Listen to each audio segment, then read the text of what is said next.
बिस्मिल्लाहिर्रहमानिर्रहीम। अस्सलाम वालेकुम स्टूडेंट्स, कैसे हैं आप लोग? उम्मीद है आप लोग सब खैरियत से होंगे, ठीक ठाक होंगे। आज हमने शुरू करने हैं चैप्टर नंबर 4 की आखिरी जायजा मशक। चैप्टर नंबर 4 की जायजा मशक शुरू करने से पहले जिन बच्चों ने 4.4 मशक वाला लेक्चर नहीं देखा या जिन बच्चों को 4.4 मशक नहीं आती, पहले वो 4.4 वाली मशक जो है वो सीख लें। उसके बाद हम जो है वो इसको करेंगे तो ये आपको आसानी से समझ आ जाएगी। तो हम शुरू करते हैं जायजा मशक, लेकिन उससे पहले हम एमसीक्यूज की तरफ आ जाते हैं। एमसीक्यूज हमारे पास जो कि एएसबी में शामिल हैं, तो एमसीक्यूज पहले कवर करते हैं। तो सही जो आपके दायरा लगाइए वो आप लगा लीजिएगा। चेक की तरह का इंस्ट्रूमेंट जिसे बैंक ने ग्राहक की दरख्वास्त पर जारी किया हो उसे क्या कहते हैं? उसे पे ऑर्डर कहते हैं। तो वो चेक की तरह का इंस्ट्रूमेंट होता है लेकिन चेक नहीं होता, उसको पे ऑर्डर कहते हैं। सेकंड वाला है कि वो शख्स या चीज जिसकी इंश्योरेंस की जानी हो उसे क्या कहते हैं? उसको इंश्योर्ड कहते हैं। यानी जिसकी इंश्योरेंस की जानी हो उसको इंश्योर्ड कहते हैं। अगर आप लोग 4 वाली मशक को देखें तो उसमें मैंने ये तमाम बातें बड़ी क्लियरली समझाई हुई हैं, वो आपको बात समझ आ सकती हैं। या आप लोग कुछ भी देखना चाहें किसी और वीडियो में भी तो वो भी देख सकते हैं। तो पहले वो कवर कर लें, फिर ये आसान हो जाएगी। कंपनी जो इंश्योरेंस के अमल को आगे बढ़ाती है उसे इंश्योरर कहते हैं। कंपनी जो इंश्योरेंस के अमल को आगे बढ़ाती है, यानी वो कंपनी जो इंश्योरेंस के अमल को आगे बढ़ाती है उसको क्या कहते हैं? उसको इंश्योरर कहते हैं। इंश्योर्ड के जरिए अदा की गई किस्त को क्या कहते हैं? प्रीमियम। प्रीमियम किसे कहते हैं? जो इंश्योर्ड पर्सन जो है वो किस्त अदा करता है उस किस्त को प्रीमियम कहते हैं। और नेक्स्ट है कर्ज देने पर जो रकम बैंक वापस हासिल करता है उसे क्या कहते हैं? उसे मार्कअप कहते हैं।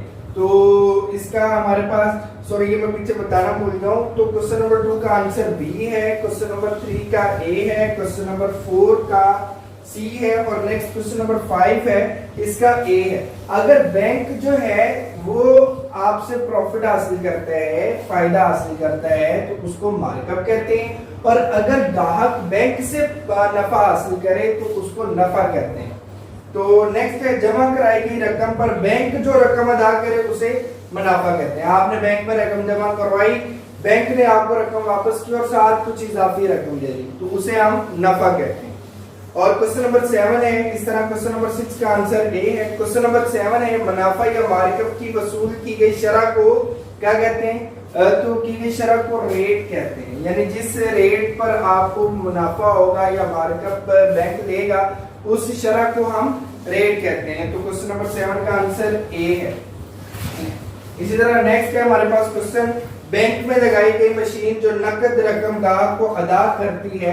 तो बैंक में जो लगाई गई मशीन वो आप लोगों को पता है वो एटीएम कहलाती है। तो इसके क्वेश्चन नंबर 8 का जो आंसर है वो सी है। तबादला का बिल जो एक मखसूस बैंकर से ड्रा किया गया हो और तलब करने पर काबिल अदा ना बयान किया गया हो उसे क्या कहते हैं? चेक कहलाता है। तो तबादला का बिल जो एक मखसूस बैंकर से ड्रा किया गया हो और तलब करने पर काबिल अदा बयान किया गया हो, काबिल अदा ना बयान किया गया हो उसे क्या कहते हैं? वो चेक कहलाता है।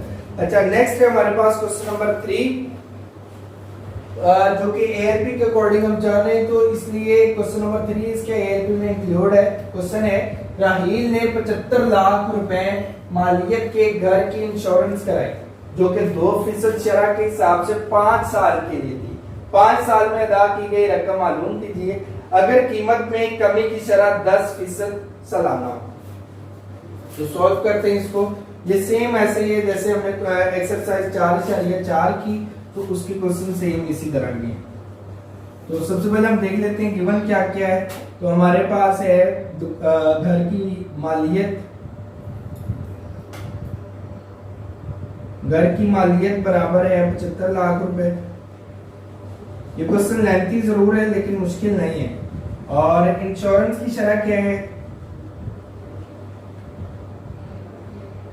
इंश्योरेंस की शरह बराबर है 2%। और फिर मुद्दत कितनी है जिसे हम मैच्योरिटी कहते हैं, वो कितनी है? 5 साल। और 5 साल में अदा की गई रकम मालूम कीजिए अगर कीमत में कमी की शरह क्या है? 10%। तो अब हमने इसकी इकसात फाइंड करनी। इकसात की रकम को यानी प्रीमियम जिसे कहते हैं, पहला प्रीमियम, दूसरा प्रीमियम, 3, 4 प्रीमियम फाइंड करेंगे। और 5वें साल का जो प्रीमियम है वो अदा नहीं किया जाता, यानी आखिरी साल का प्रीमियम अदा नहीं किया जाता, वो 0 है। तो हमने ये बताना है कि उसने टोटल रकम कितनी अदा की। तो सबसे पहले हम चलते हैं पहले साल का प्रीमियम या पहले प्रीमियम की रकम।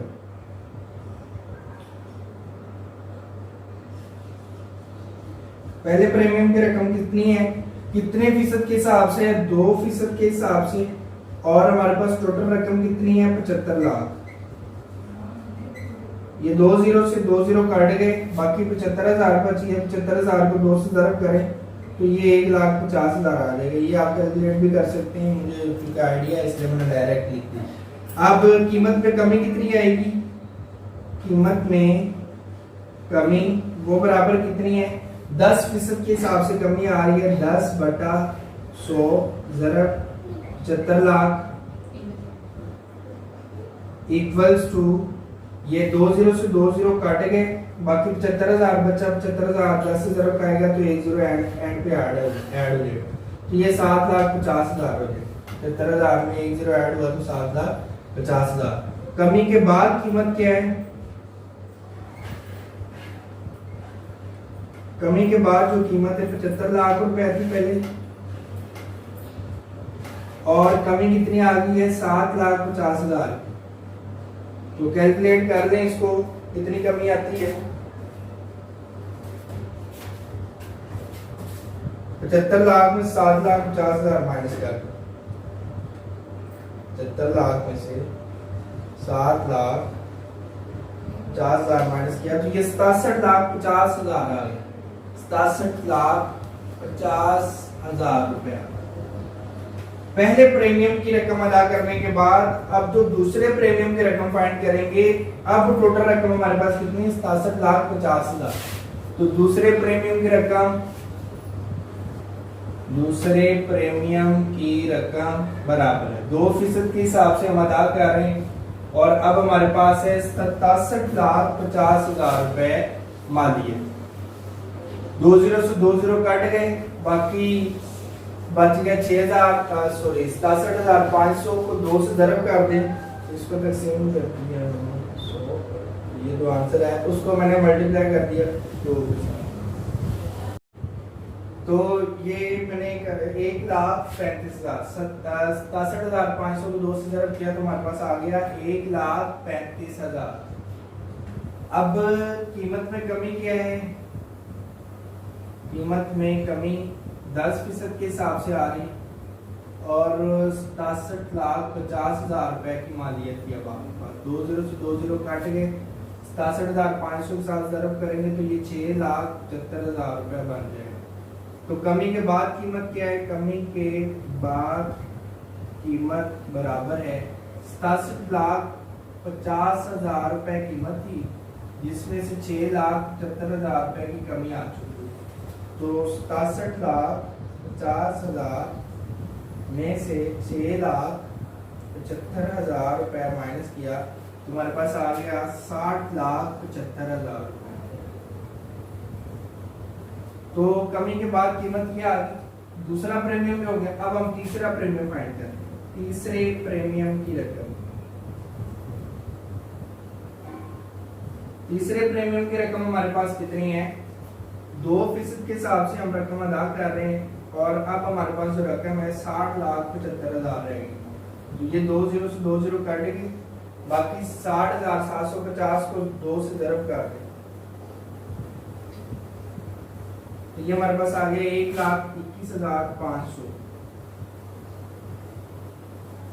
तो तीसरे प्रीमियम अदा करने के बाद रकम में कमी कितनी है, ये रकम में या कीमत में कमी, कमी बराबर है 10% के हिसाब से। 10% ज़रब हमारे पास 60,75,000 है। 2 0 से 2 0 काटेंगे, 60,750 रुपए को 10 से ज़रब कर देते हैं, 60,750 750 को ज़रब दिया 10 के साथ, तो ये हमारे पास आ गया 6,07,500।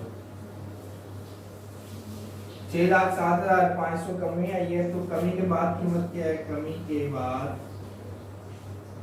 कीमत बराबर है 60,75,000 रुपए की कीमत जो रहेगी थी। इसमें से हमने 6,07,500 को माइनस कर देते हैं, तो हमारे पास आंसर क्या आएगा?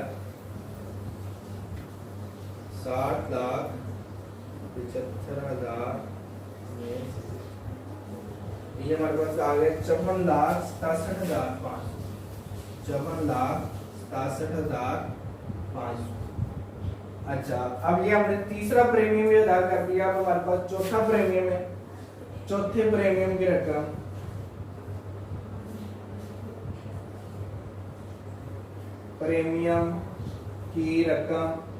तो हम चूंकि 2% के हिसाब से दे रहे हैं, 2% ज़रब कमी के बाद कीमत हमारे पास आ गई 54,67,500।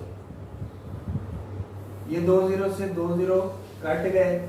अगर आप में से किसी को समझ नहीं आ रही तो मैं ये आखिर में इसका एक कंप्लीट रिव्यू दूंगा। अगर आप लोगों को 4.4 नहीं दिख रही, आपको अगर वो एक्सरसाइज नहीं आती, तो ये आखिर में एक दफा रिव्यू भी दे दूंगा, आपको इंशाल्लाह क्लियर हो जाएगा।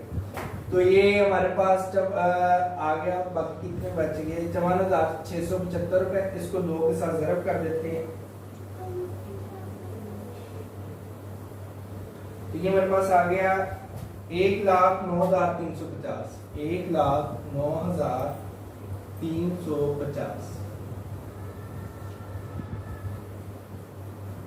ऐसे।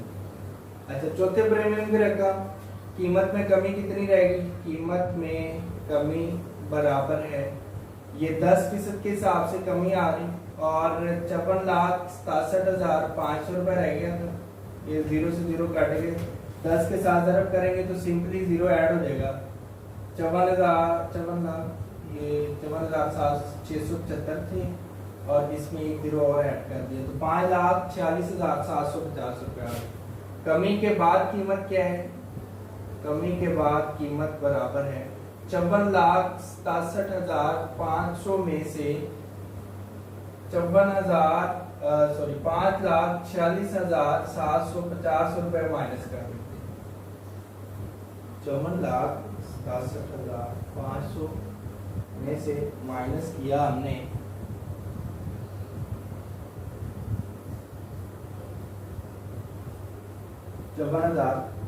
5,46,750।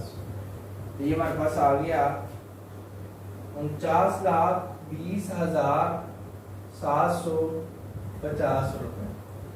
और पांचवा प्रीमियम की रकम हम अदा नहीं करेंगे, तो पांचवें प्रीमियम की रकम क्या होगी? प्रीमियम की रकम बराबर है 0 रुपए, क्योंकि वो हमने अदा नहीं करी। तो कुल अदा की गई रकम कितनी है? कुल अदा की गई रकम पहले में हमने कितनी अदा की? 1,50,000 रुपए। पहले प्रीमियम की रकम 1,50,000 रुपए, और दूसरे प्रीमियम की रकम हमारे पास कितनी है? दूसरे प्रीमियम की रकम है 1,35,000 रुपए, और तीसरे प्रीमियम की रकम होगी 1,21,500।